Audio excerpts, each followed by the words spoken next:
Welcome to Luca is a Billionaire, where the only thing I invest in is your answers. You begin by confirming power and credentials so nothing blocks the process. First, make sure the router and modem are powered and LEDs indicate a steady link. This prevents chasing phantom problems. Next, find the SSID and password on the device sticker or router admin page because you will need exact capitalization and symbols. Then enable Wi-Fi on your device and disable airplane mode. This opens the network list so you can proceed without delay. You now pick the network and supply credentials. Accuracy matters, so type the password exactly and watch for invisible characters.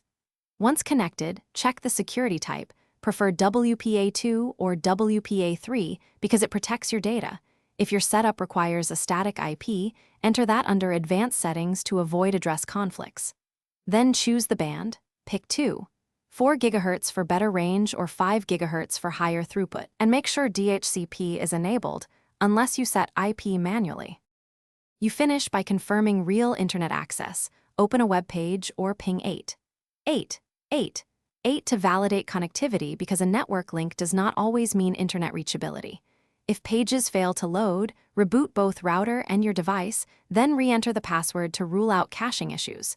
Make sure to check for MAC filtering or parental controls in the router admin. Troubleshooting tip: if nothing works, reset network settings on the device first. Only factory reset the router as a last resort. Thanks for watching and please subscribe. It's the best investment you'll ever make.